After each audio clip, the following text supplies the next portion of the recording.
اور ہم سب بھی ذکر محبوب کے لیے یہاں جمع ہوئے۔ حضرت صاحبزادہ صاحب نے اور آپ کے ساتھ یہاں سے جانے والے دوستوں نے ارشاد فرمایا، مجھے بھی موقع مل گیا آپ کی زیارت کا بھی۔ طور پر سجا سنورا آدمی اگر اندر سے بے سکون ہوتا ہے تو اس کی زندگی، اس کی خوبصورتیاں، اس کے اجلے کپڑے اس کے لیے کئی دفعہ تکلیف کا سامان بن جاتے ہیں۔ اللہ تبارک و تعالیٰ نے جب نبی کریم علیہ الصلوۃ والسلام کو پیدا فرمایا تو فرمایا میں نے تمہیں فقط نبی نہیں دیا، میں نے تمہیں ایک نور عطا کیا ہے۔ یہ جو نورانیت ہوتی ہے نا، نورانیت یہ انسان کے باطن کو منور کرتی ہے۔ ڈاکٹر کہتے ہیں کہ یہ جو روشنی ہے نا، یہ سامنے نہیں ہوتی، روشنی تو کہیں پیچھے ہوتی ہے۔ آنکھیں تو صرف اس روشنی کے نکلنے کا ذریعہ ہیں۔ اقبال کہا کرتے تھے کہ لوگ نا اپنا ظاہری حلیہ سنوارتے رہتے ہیں، اندر چونکہ بڑے بڑے گہرے زخم ہوتے ہیں، حسد کا زخم، بغض کا زخم، کینے کا، لالچ کا، عداوت کا، اندر زخم بڑے گہرے ہوتے ہیں، تو بیچارے اپنا اوپر سے سارا کچھ پالش کرتے رہتے ہیں۔ تو اقبال کہنے لگے، دل بینا بھی کر خدا سے طلب،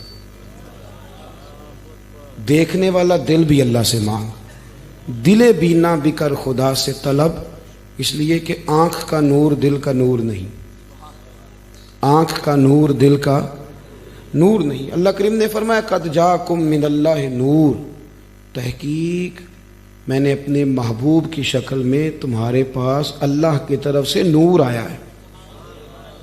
نبی کریم صلی اللہ تعالی علیہ وسلم کے نور کامل نے پوری دنیا پہ روشنی کر دی۔ نبی پاک صلی اللہ تعالی علیہ وسلم کی نا تبلیغ بڑی میٹھی، بڑی ٹھنڈی، بڑی خوبصورت، قائل کرنے والی تبلیغ، قریب کرنے والی تبلیغ، یعنی حضور صلی اللہ علیہ وسلم ما وراء العقل گفتگو نہیں کرتے تھے۔ محبوب جب بات چھیڑتے تھے تو ہر بندہ سمجھتا تھا میری بات ہو رہی ہے، آپ سمجھیے گا میری بات۔ اور وہ جو اندر بہت ساری، دیکھیں نا، بہت سارے لوگ دکھی ہیں، تکلیف میں ہیں۔ مثلا کچھ لوگوں کو یہ ٹینشن بن جاتی ہے کہ میں نا خوبصورت لگنا چاہیے مجھے، تو بیچارے سارا دن آئینے کے سامنے کھڑے رہتے ہیں، سب سے بہترین جوڑا پہنتے ہیں، سب سے اچھی خوشبو لگاتے ہیں، پھر بھی مطمئن نہیں ہوتے کہ میں پیارا لگ رہا ہوں، پھر بھی انہیں اطمینان، یعنی ذرا کو بندہ کہہ دینا کہ یہ کیا پہنا ہوا ہے تو ہو سکتا ہے اسی وقت کپڑے بدلنے چلے جائیں۔ کیوں بھلا؟ ظاہر کو سنوار رہے۔ میری بات کی سمجھ آ رہی ہے؟ ظاہر کو۔ لیکن جب انسان اس چنگل سے نکل جاتا ہے نا، اس چنگل سے نکل جاتا ہے، حضور نے ایک نور دیا لوگوں کو۔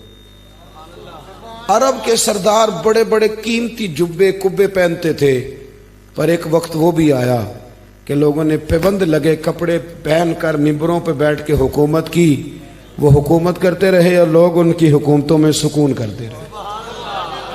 نبی پاک صلی اللہ علیہ وسلم نے نا انسان کو ٹھنڈا رہنے کا طریقہ بتایا، حضور نے، اور اندر ہی اندر ایسی تبلیغ فرمائی۔ یار آپ دیکھیں، انسان جب ظلم کرتا ہے، ظالم بنتا ہے تو بن جاتا ہے، اور اگر وہ کوشش کرے تو اللہ اسے تقویٰ بھی عطا کر دیتا ہے۔ عرب کے لوگوں کا طریقہ تھا بیٹیاں دفن کرتے تھے۔ ہم یہ بات سن لیتے ہیں، کبھی اس پہ غور کریں، توجہ ہے میری بات پر؟ یہ تو دیکھیں ذرا، غور کریں، تھوڑا بہت ظلم تو آج بھی ہوتا ہے، تھوڑا بہت ظلم تو، بیٹیوں کو حصہ تو آج بھی نہیں دیتے سیٹھ لوگ، آج بھی نہیں دیتے حصہ۔ میں چونکہ اب ہمارا سامنا لبرل لوگوں سے پڑتا ہے، اب ایک پوری اسلام مخالف لابی ہے جو دنیا میں کام کر رہی، مجھے ایک صاحب نے کہا جی آپ دیکھیں، اسلام، ہم کہتے ہیں عورتوں کے برابری کے حقوق ہونے چاہیے، تو اسلام نے عورت کو آدھا حصہ دیا، مرد کو ڈبل دیا، تو یہ تو حقوق برابری کے نہ ہوئے۔ میں نے کہا اصل میں آپ کی عقل کام تھوڑا کرتی ہے نا، نہیں سمجھ آئی بات کی؟ آپ کی عقل تھوڑا کام کرتی ہے، ذرا زیادہ کرے تو آپ کو سمجھ آئے کہ عورت کا حصہ پھر بھی زیادہ ہے۔ سنگل حصہ نا بیوی کا، مرد کا، بیوی کی ذمہ داریاں کیا ہیں؟ کوئی بھی نہیں۔ اس حصے میں سے، خرچے میں سے اس نے کہاں خرچ کرنا ہے؟ اس کے ذمہ بچوں کی تعلیم ہے، کھانا ہے، خرچہ ہے، اس کے ذمہ خاوند کا خرچہ ہے، اس کے ذمہ ماں باپ کی خدمت خرچ کرنے کے لحاظ سے ہے۔ وہ مالدار ہے، کرے تو اچھی بات ہے۔ مرد کے ذمہ کیا ہے کہ ماں باپ کی خدمت بھی اس نے کرنی ہے، بچوں کا بھی خیال مالی طور پہ اس نے رکھنا ہے، اس کی ذمہ داری ہے. بیوی کو نان نفقہ بھی، خرچے سارے تو خامد نے کرنے ہیں، تو بیوی کو جو آدھا ملا ہے وہ بھی سارا مفت کا ہی ہے.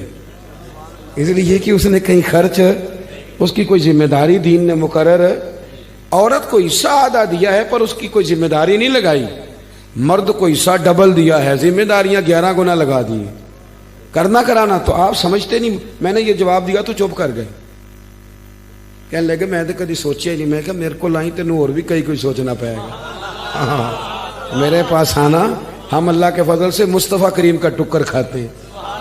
آپ آئیں ہمارے ساتھ بیٹھیں، بات کریں. غلط فہمی کا شکار ہو جاتے. نبی کریم علیہ السلام نے انقلاب برپا کیا، اور نور والا انقلاب. لوگ سمجھتے تھے شاید گورے رنگ والے کی شان زیادہ ہوتی ہے. لوگ سمجھتے تھے شاید، ادھر دیکھو میری طرف، شاید گورے رنگ والے کی شان. حضور انقلاب لے آئے. انقلاب. نبی کریم نے کالے سیاہ رنگ والے حبشی غلام کو کعبے کی چھت پہ کھڑا کر دیا. فرمایا بلال پڑھنا اذان، پڑھیں اذان. ایک شخص نے حضور کے کان میں کہا تھا یا رسول اللہ صلی اللہ علیہ وسلم، محبوب مر تو ویسے ہی گئے ہیں آج کفار مکہ، تو بلال کے بڑے دشمن ہیں، کسی اور کو نہیں کہہ دیتے. نبی کریم علیہ السلام نے فرمایا بدر میں تلواریں چمکے تو اذان بلال پڑھے، احد میں پتھر برسیں تو اذان بلال پڑھے، مارے کھانی پڑے تو یہ پڑھے، تو آج اللہ عزت دے تو کوئی اور پڑھے، کوئی نہیں پڑھے گا. چل بلال چڑھ جا تو کعبے کی چھت. یہ انقلاب ہے یار. انقلاب اس کا نام نہیں کہ آپ غریب کو امیر کر دیں، یہ انقلاب نہیں. توجہ ہے میری بات پہ؟ ہمیں نا بھائی باتیں نہ کریں. یہ جو کھڑے ہیں نا تمبو سے اس سائیڈ پہ کنات سے، ان کا شاید خیال ہے کہ ان کو سن کوئی نہیں رہا، حالانکہ ہمیں ساری سنائی دے رہا ہے کیا کر رہے ہیں. آپ ادھر بھی باتیں نہ کریں. آپ نے تو کسی کو بلایا باتیں سننے کے لیے، آج آپ سنیں. ادھر دیکھو، انقلاب یہ نہیں کہ آپ غریب کو امیر کر دیں، غریب کو امیر کر دیں. بہت سارے غریب تو امیر ہو کے بگڑ جاتے ہیں. امیر بندے ناراض تو نہیں ہو گیا میرے نال؟ ہاں، ان کو بعد میں بڑی باتیں یاد آ جاتی ہیں، وہ بڑے اوپر نکل جاتے ہیں، پھر وہ کہانیاں سناتے ہیں، پھر وہ بتاتے ہیں کہ یہ ہو گیا تو وہ ہو گیا، تو اب تو مجھے فلانا منسٹر بھی فون کرتا ہے. وہ تجھے نہیں صاحب فون کرتا، وہ تیری جیب کو فون کرتا ہے. غلط فہمی کا شکار ہے. تو تجھے فون کرتا تو پہلے کرتا. تو جیب کسی کی بھی ہو لوگ فون کر لیتے ہیں. نبی پاک صلی اللہ علیہ وسلم نے دنیا کو یہ انقلاب نہیں دیا کہ غریبوں کو امیر کر دو، بلکہ نبی پاک نے فرمایا غریبی کو اتنی عزت دے دو کہ لوگ غریبی میں فخر کرنا لگ جائیں.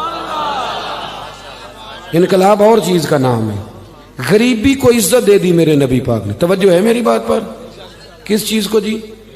تھوڑا بول کے بتائیے. غریبی کو نا حضور نے عزت دے دی. حضور نے غریبی کو شان دے دی. میں غریبی کو شان دے دو. غریب حضرت ام ایمن نبی پاک صلی اللہ علیہ وسلم کو پالا انہوں نے. حضور کی رضائی والدہ تھی بڑی غریب. جب نبی پاک طبقات ابن سعد میں موجود ہے، جب رسول کریم صلی اللہ علیہ وسلم نا ہجرت کر کے مکہ منورہ سے مدینہ طیبہ تشریف لائے نا، تو انصار مدینہ نے اپنی بہت ساری جائیدادیں مہاجر بھائیوں کو دے دی تھی. جب خیبر کی زمینیں فتح ہو کے آئیں نا، خیبر کی زمینیں، تو حضور صلی اللہ علیہ وسلم نے فرمایا تم یہ رکھ لو اب، اور اپنے انصار بھائی کی زمینیں واپس کر دو. وہ بھی بڑے پیارے لوگ تھے. انہوں نے کہا حضور وہ بھی ان کو دے دے اور ہمارے والی بھی ادھر ہی رہنے دے. لیکن محبوب نے فرمایا نہیں، تم اپنی لے لو. حضرت ام ایمن کو بھی ایک باغ ملا ہوا تھا، تھی غریب. توجہ ہے میری بات پر؟ چھوڑیں جی موبائلوں کو، آج تو ہمیں دیکھیں آپ. نبی کریم صلی اللہ تعالیٰ علیہ وآلہ وسلم نے نہ ان سے بھی کہا کہ اماں جی آپ کوئی اور باغ لے لیں تو وہ باغ دے دیں. غریب نہیں تھی، تگڑے تگڑے تھے. انہیں حضور نے ایک آرڈر کے ذریعے کہہ دیا بھی واپس کر دوں گا جی، کر دیتے. یہ غریب تھی. حضور قریب گئے، اماں مہربانی کرو باغ دے دو. حضرت ام ایمن کہنے لگی میں نے تو نہیں دینا، مجھے تو پیار ہو گیا، میرا تو دل لگ گیا، میں تو نہیں دیتی. مجھے بتائیے نبی کریم علیہ السلام کا حکم ماننا ہر امتی کے لیے ضروری ہے، فرض ہے. لیکن وہ ناز دکھا رہی ہیں اس لیے کہ حضور ان کے ناز دیکھ رہے ہیں. وہ غریب تھیں. غریب کے کون نخرے دیکھتا ہے؟ سوال ہی نہیں پیدا ہوتا. کھانیاں تے کھا، السلام علیکم. وہ نکل. وہ تو تگڑا بندہ ہے، وہ مشورہ دے تو بندے وضاحتیں دیتے پھرتے ہیں کہ وہ نائی سے نمک زیادہ ہو گیا تھا، فلانی شے وہ تو تگڑا بندہ ہو تو ایسے بندے کرتے ہیں. مدرسے کے بچوں کو بلا لیتے ہیں تو کہتے ہیں 2 سپارے اور پڑھ لو دیگ لیٹ ہے. ہنسنے کے لیے نہیں سنا رہا بات, یہ المیہ ہے. 2 سپارے اور پڑھ لو دیگ. تو اگر ایم پی اے صاحب کے جو امیدوار ہو اس کی دعوت پکائی ہو تو پھر بھی دیگ لیٹ ہوتی ہے. دیگ لیٹ ہوتی ہے کہ امیدوار لیٹ ہوتا ہے؟ تو اسے کہا کرے نا تو دیر سے آیا تو لہذا جا اب دیگ کھا لیا ہم نے. اس وقت تو کوئی ٹینشن نہیں ہوتی. ہم لوگوں نے نا غریبی کو اصل میں عزت نہیں دی. غریبی کو اگر عزت مل جاتی نا غریبی کو تو حال بدل جاتا. نبی کریم علیہ الصلوۃ والسلام نے انہیں منانے لگا, اماں مان جا. اماں کہتی میں نہیں مانتی. حضور فرمانے لگے اٹھ میرے ساتھ میں تجھے باغ دکھاتا ہوں. اماں یہ والا باغ, کہنے لگی نہیں مجھے نہیں پسند. تو حضور نے فرمایا چل یہ دیکھ لے, کہنے لگی نہیں یہ بھی نہیں لینا. نبی کریم نے فرمایا یہ دیکھ لے, کہنے لگی اگر یہ دیتے ہیں تو میں واپس کر دیتی ہوں. آپ میری بات کو سمجھے. حضور کہتے بھئی آپ نے کو پیسے دے کے دیے, میری بات سمجھ رہے ہیں آپ کو تحفے میں دیا تھا واپس کر دیں. حضور نے منایا, جب وہ راضی ہو گئی تو محبوب گویا فرمانے لگے اللہ کا شکر ہے کہ انصاری کا مال بھی واپس ہو گیا ہے اور ایک غریب اماں بھی راضی ہو گئی. اسی کتاب میں ایک اور روایت ہے, راوی حضرت عبد الرحمن ابن عوف. مزیدار روٹی ویسے کون کھاتا ہے؟ جو روز چھوٹا گوشت کھاتا ہے. کون مزیدار کھانا کون کھاتا ہے؟ جو تکے کھاتا ہے روز. میں بتاتا ہوں مزیدار روٹی وہ مزدور کھاتا ہے جو کام پہ جاتے ہوئے نا سویرے 2 روٹیوں میں اچار رکھ کے ساتھ لے کے جاتا ہے. میں ذمہ داری سے کہہ رہا ہوں, کبھی دیکھ لینا اسے کھاتے. ہاں کبھی دیکھنا. مدرسے میں مزدور لگے ہوئے تو میں دیکھتا تھا 2 روٹیاں سویرے. وہ تو نخرہ کرتا ہے بھائی. لوگ کہتے ہیں یہ مجھے بند ہے, یہ مجھے کھلا ہے, اس میں نمک زیادہ ہے, اس میں. کیونکہ وہ امیر آدمی ہے جو 50,000 روپیہ روز کا کماتا ہے. وہ تو پیسے دیکھ ہی نہیں سکتا, وہ تو سیدھے بینک میں جاتے ہیں, بینک سے نکل جاتے ہیں. وہ جو 600 روپیہ دیہڑی کماتا ہے نا 600, وہ 3 دفعہ ہاتھ جھاڑتا ہے, 3 دفعہ بسم اللہ پڑھتا ہے. ہاں وہ یہ 50,000 والے کو کہاں بسم اللہ یاد رہتی ہے. تو آئے بینک میں اور گئے بینک سے. مزدور سویرے 2 روٹیاں باندھ کے لاتا ہے, دوپہر تک وہ اچار جو رکھا ہوتا ہے وہ بھی آدھا پونے کو لگ جاتا ہے. لیکن وہ تھوڑی سی چھاؤں دیکھتا ہے. اے سی والے کمرے میں اتنا چسکا نہیں روٹی کھانے کا, لیکن وہ تھوڑی سی چھاؤں دیکھتا ہے, اس کے نیچے جاتا ہے, پھر اپنے ہاتھ دھوتا ہے, پھر پانی بھرتا ہے پیالے میں, اور پھر جب وہ بسم اللہ شریف پڑھ کے کھاتا ہے, کبھی اس کی آنکھیں دیکھو, کبھی اس کا کبھی نظام دیکھو. اور پھر جب وہ روٹیاں کھا کے آسمان کی طرف دیکھتا ہے تو لگتا ہے کائنات کا سب سے بہترین کھانا کھایا ہے اور بہترین شکریہ بھی ادا کر رہا ہے. میں آپ کو صحیح کہہ رہا ہوں. نبی پاک صلی اللہ علیہ وسلم کی حدیث ہے, حضور نے فرمایا دنیا کا بہترین کھانا وہ ہے جو انسان محنت کی مزدوری سے کھاتا ہے. بہترین روٹی ہے وہ, بہترین. نبی پاک نے غریبی کو عزت دی. حضرت عبد الرحمن ابن عوف کہتے ہیں میرا ایک دن دل کیا تھا کہ یہ دولتیں چلی جائیں, میں غریب ہو جاؤں. حالانکہ امیروں کا کبھی غریب ہونے کو دل میرا کیا تھا. کہ کس طرح؟ فرمانے لگے ایک غریب صحابی حضرت سعد انصاری نبی کریم کی بارگاہ میں ملنے کے لیے آئے. انہوں نے جب نبی پاک کے سامنے ہاتھ کیے نا ملانے کے لیے, قربان جائیں, انہوں نے ہاتھ پیچھے کرنا چاہا پر میرے نبی نے ان کا ہاتھ تھام لیا. حضور نے زور سے پکڑ لیا. انہوں نے ایک دفعہ چاہا, پھر اصل میں آپ سمجھے نہیں نا میں کیا کہہ گیا ہوں. یعنی حضور نے ہاتھ تھام لیا, یعنی نبی کریم نے ان کا اپنے دستے مبارک سے ہاتھ پکڑ لیا. صحابی خاموش ہو گئے. حضور نے پھر ان کا ہاتھ کھولا, فرمایا یہ کیا ہے؟ تو وہ رو پڑے, عرض کرنے لگے حضور بچے زیادہ ہیں, مزدور آدمی ہوں, پھاوڑے کے ساتھ, کدال کے ساتھ, کئی کے ساتھ کام کرتا ہوں. یا رسول اللہ یہ نا چھالے پڑ گئے میرے ہاتھوں پہ. حضرت عبد الرحمن ابن عوف کہتے ہیں کائنات نے, دھرتی نے وہ نظارہ بھی دیکھا کہ جس رسول کے قدم چومنے کے لیے جبریل جھکے, اس محبوب نے مزدور کا ہاتھ چومنا شروع کر دیا. فرماتے ہیں غریبی کو وہ عزت ملی کہ میرا بھی دل کرتا تھا غریب ہو جاؤں, دل کرتا تھا. یہ کس نے ذروں کو اٹھایا اور صحرا کر دی, یہ کس نے قطروں کو ملایا اور دریا کر دیا, یہ کس کی حکمت نے یتیموں کو کیا در یتیم اور غلاموں کو دنیا بھر کا مولا کر دیا. ہم نا اصل میں عزت نہیں دے پائے. ہم نے وہ جو سٹیٹس کا فرق رکھا ہوا ہے نا, اس نے تباہی کر دی. نبی کریم کا انقلاب یہ ہے کہ, اور حضور نے نا ایک اور بات بھی ذہن میں رکھی, نبی پاک صلی اللہ علیہ وسلم نے لوگوں کو بتایا ہے کہ گناہ ہوتا ہے. کیمرے لگانے سے گناہ نہیں ختم ہوتے، کیمرے لگانے سے گناہ نہیں ختم ہوتے، چوکیاں بنانے سے نہیں ختم ہوتے. گناہ تب ختم ہوتے ہیں جب احساس پیدا ہو جائے کہ یہ چیز غلط. میرے معاشرے میں گالی کو لوگ گناہ ہی نہیں سمجھتے، بالکل یہ تو کوئی جرم ہی نہیں. حالانکہ حضور صلی اللہ علیہ وسلم نے فرمایا مومن کو گالی دینا اعلانیہ فسق ہے. جو کسی مومن کو گالی دیتا ہے وہ اعلانیہ اللہ کی نافرمانی کرتا. اب یہ کوئی گناہ ہی نہیں. اب 2 3 5 لطیفے جھوٹے سنا جانا یہ گناہ ہی کوئی نہیں. اور نبی پاک نے فرمایا مومن بزدل ہو سکتا ہے، کنجوس ہو سکتا ہے، پر میرا مومن جھوٹ نہیں بولتا. آپ سمجھے بات. ہمارے ہاں یہ معیار بن گیا کہ ہم نے گناہ کو گناہ نہیں سمجھا. نبی کریم نے نا انقلاب یہ برپا کیا کہ دلوں کے اندر سے نا میل کچیل نکال کے احساس پیدا کر دیا کہ گناہ ہوتا ہے. احساس، جب آپ کو احساس پیدا ہو جائے نا کہ مجھ سے، آپ یقین کریں مطلب موٹر سائیکل والے کو پجارو والا جب ٹکر مار دیتا ہے نا تو وہ گر جاتا ہے، تو وہ چونکہ پجاروں میں بیٹھا ہوتا ہے تو وہ الماری کھول کے یا شیشہ نیچے کر کے تو وہ اس کو کہتا ہے کہ اٹھ جا، کیا ہو گیا؟ مطلب تو دھیان سے نہیں چل رہا. موٹر سائیکل والوں نے تو خرید لی ہے یہ روڈ، کیونکہ وہ پجاروں پہ ہے. لہذا وہ غلطی بھی کرے تو پھر بھی وہ تسلیم کرنے کو تیار ہے. ایسے نہ ہو تو عقل بھی تو نہیں نہ ہوتی. جدے گھر دانے او دے کملے بھی سیانے. نبی کریم صلی اللہ تعالی علیہ وسلم نے انقلاب برپا کیا کہ احساس پیدا کیا، غلطی کا احساس. بخاری میں حدیث ہے، حضرت ابو ہریرہ رضی اللہ تعالیٰ عنہ، حضرت انس بن مالک رضی اللہ تعالیٰ عنہ حدیث کے راوی ہیں. کہتے ہیں غامدیہ قبیلے کی ایک بی بی آئی حضور کی بارگاہ میں. یہ لوگ گناہ کرتے تھے، بدکاری کرتے تھے، بلکہ معاذ اللہ عرب میں یہ رواج تھا کہ اگر کسی کے ہاں بیٹا پیدا نہیں ہوتا تھا تو معاذ اللہ ثم معاذ اللہ وہ کسی اور مرد کے ہاں بھیج دیتے تھے. وہ تو اس کو عیب ہی نہیں جانتے تھے. آج بھی آپ یورپ میں کوئی اس کو عیب سمجھا جاتا ہے. ہمارے حکمران ہمیں مثالیں دیتے ہیں، ہم جی اس طرح کا بنا دیں گے. میں نے کہا رہنے دو، ہم نے اس طرح کا بن کے کیا کرنا ہے. اللہ کا فضل ہے میرے ملک میں آج بھی بہت ساری شرم و حیا ہے، بہت سارا کرم ہے اللہ کا. وہاں تو حد بندہ ہی کوئی نہیں. کس طرف آپ جا رہے ہیں؟ قبیلہ غامدیہ کی عورت آئی تو حضرت ابو ہریرہ کہتے ہیں وہ رو پڑی، اور اس طرح روئی کہ جیسے بڑی تکلیف میں. حضور نے فرمایا کیا ہوا؟ یا رسول اللہ بھول گئی تھی، غلطی کر بیٹھی، مجھ سے زنا ہو گئی.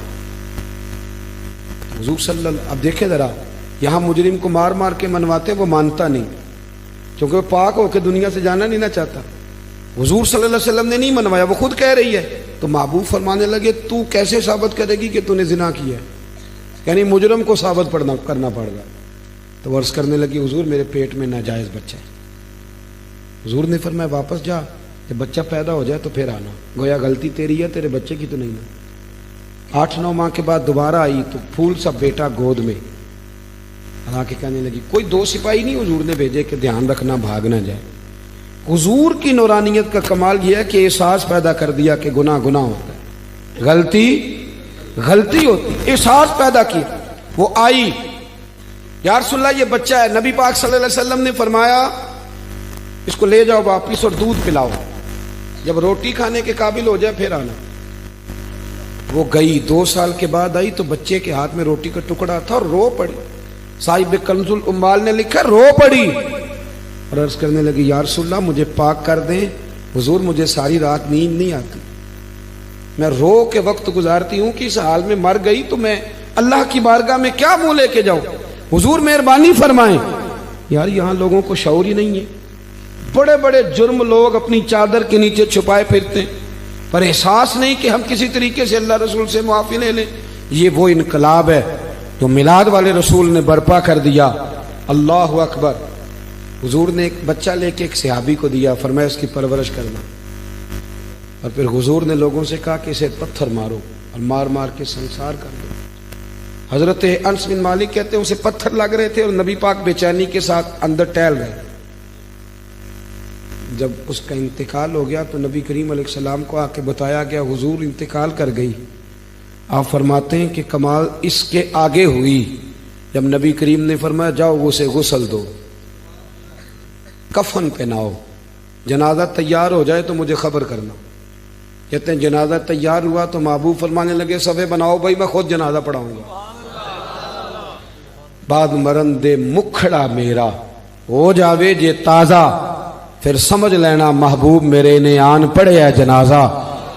فرمایا صفے بناؤ میں جنازہ پڑھاتا. حضور نے جنازہ پڑھایا تو حضرت انس بن مالک رضی اللہ تعالیٰ عنہ فرماتے ہیں جتنی دیر میں اونٹ ذبح کر کے کھال اتار کے گوشت بنا کے تقسیم کیا جاتا ہے اتنی دیر نبی پاک اس کے لیے دعائیں مانگتے رہے. ایک صحابی کی زبان سے نکلا یا رسول اللہ اس کے لیے جس نے ناجائز بچہ جنا ہے. حضور فرمانے لگے خاموش ہو جا, تو نے اس کا گناہ دیکھا ہے, اس کی توبہ نہیں دیکھی, اس کا احساس نہیں دیکھا, اس کے آنسو نہیں دیکھے. فرمایا اس نے تو ایسی شاندار توبہ کی ہے کہ اگر میں اپنی ساری امت میں بانٹ دوں تو اللہ سب کی بخشش فرما دے گا. جب تک کریم صلی اللہ علیہ وسلم نے نا غریبی کو عزت دے دی, وقار دیا. دوسرا نبی کریم صلی اللہ علیہ وسلم نے لوگوں کے دلوں میں احساس گناہ پیدا کیا. وہ سمجھ گئے یہ غلطی ہے اور ہمیں توبہ کرنی. سمجھ گئے غلطی ہے. ہمارے ہاں جب تک یہ احساس نہیں پیدا ہوتا کہ میں غلطی کر رہا ہوں, بہت سارے لوگ آ کے کہتے پیر صاحب مجھے یاد تو نہیں کبھی کسی کا برا چاہا ہو, یاد تو نہیں کبھی کوئی ایسا کام میں کہ بھائی تو تے بڑا ولی اللہ بندہ, اتنا بڑا دعویٰ کر گیا کہ تو نے کبھی سوچا بھی نہیں غلطی کا, تو پھر مطلب یہاں آنے کا کیا مانا تھا. ہمارے بہت سارے دعوے میرے سمیت آپ کسی کو چھیڑیں وہ کہے گا ایک دنیا میں بندہ ٹھیک ہے جو میں خود ہوں, اس کے علاوہ کوئی ٹھیک ہے. بلکہ بہت سارے لوگ تو کہتے ہیں جی میں چھوٹا تھا تو ابا جی کام نہیں کرتے تھے, بڑا ہوا تو بھائی نہیں کرتے, اور زیادہ بڑا ہوا تو بچے نہیں کرتے. یعنی ثابت کرنا چاہ رہے ہیں کہ ابے کو بھی روٹی میں نہیں کھلائی ہے, میں نہیں پالا ہے. یعنی اپنے حق میں دلائل ہر وقت اپنے حق میں دلائل دینا بھی کوئی بات ہے بھائی. اپنے اندر اپنی غلطیوں کا احساس پیدا کر. تیسری بات میرے نبی کریم صلی اللہ علیہ وسلم نے نا رشتوں کے اندر رشتوں کا احساس پیدا کیا. رشتے پہلے بھی تھے پر ان کا احساس, میلاد سے پہلے بھی رشتے تھے پر رشتوں کا احساس موجود. حضرت طارق بن عبداللہ رضی اللہ تعالیٰ عنہ فرماتے ہیں کہ میں حضور صلی اللہ علیہ وسلم کے اعلان نبوت سے پہلے ایک دفعہ مکے آیا تھا تو میں نے ایک شخص کو دیکھا ایک بوڑھی عورت کے گلے میں رسی ڈال کے کھینچ کے لے جا رہا ہے. میں نے اس سے پوچھا کہ کیوں اس بوڑھی کو تکلیف دے رہے ہو؟ تو کہنے لگا تو ہٹ جا, تو کون ہوتا ہے؟ میں نے کہا یہ کون ہے بوڑھی؟ کہنے لگا میری ماں ہے, گلے میں رسی ڈال کے کھینچ رہی. کہہ رہا بوڑھی ہو گئی ہے, کسی کام کی نہیں رہی, منڈی میں بیچنے جا رہا ہوں. میں آج جب یہ ہم بات بیان کرتے ہیں تو ہمیں حیرت ہوتی ہے کہ نہیں؟ بولیے. یہ آپ چلے جائیں, صرف 7-8 گھنٹے کی فلائٹ ہے, یورپ میں پہنچے, جا کے دیکھ لیں. بچہ 18 سال کا ہوتا ہے تو ابے کو فارغ نہیں کر دیتا وہ آج بھی. کوئی احساس رہتا ہے باقی, کوئی ایسی ٹینشن ہو, اس پر سیمینار ہوتا ہو اور ماں باپ بچوں کو نکال دیتے, کہتے بھی تیری 18 سال عمر ہوگی اب تو نکل, جا کے اپنا کچھ سوچ. اس کو ہمارے ہاں حیرت سے اس لیے دیکھا جاتا ہے کہ ہم میلاد والے رسول کے ماننے والے ہیں. ہمارے گیا گزرا زمانہ ہے پھر بھی ہمارے بزرگوں نے ہماری تربیت کی ہے, ہمیں رشتوں کا احساس دیا. رسول کریم صلی اللہ علیہ وسلم نے نا, حضرت طارق بن عبداللہ کہتے وہ تو کھینچ کے لے جا رہے تھے اور فرماتے ہیں پھر میں نے حضور کا اعلان نبوت دیکھا, پھر میں نے ماں باپ کی شانیں سنی, پھر میں نے محبوب سے وہ لفظ بھی سنے کہ ماں کے پیروں کے نیچے جنت ہے. کہتے ہیں پھر میں نے وہ بھی سنا کہ باپ راضی ہو جائے تو رب راضی ہو جاتا ہے. میں نے یہ ساری چیزیں سنی. الحاوی الفتاوی میں حدیث ہے, نبی پاک علیہ السلام نے نا رشتوں کو احساس کی ڈوری میں باندھ, حدیث اگرچہ مسلم میں بھی ہے, اپنے اصل کے لحاظ سے, اصل ماخذ کے لحاظ سے مسلم میں بھی ہے. حضرت ابو ہریرہ رضی اللہ تعالیٰ عنہ فرماتے ہیں بوڑھی عورت, پرانے کپڑے. توجہ ہے میری بات پر؟ میں کبھی کبھی کہہ دیتا ہوں, میری رائے سے اختلاف بھی کیا جا سکتا ہے, میں کبھی کہہ دیتا ہوں کہ بچوں سے بھی عزت کرانے کے لیے ابا جی کا امیر ہونا ضروری ہے. اگر ابا جی کے جیب میں پیسے تگڑے ہوں یا اماں پیچھے سے کوئی 10 ایکڑ زمین لے کے آئی ہو تو پھر اس کی بھی عزت چلے ہو, چاہے پیسوں کی رہی ہوتی ہے پر ہوتی رہتی ہے. صحیح کہہ رہا ہوں میں؟ ایسا نہ کریں, رشتوں میں احساس پیدا کریں. ماں کے لیے کوئی اضافت شرط نہیں, اس کا صرف ماں ہونا شرط ہے. باپ کے لیے مزید کسی اور شرط کی قید کی ضرورت نہیں, فقط باپ ہونا شرط ہے, مسلمان ہونا شرط. بھائیو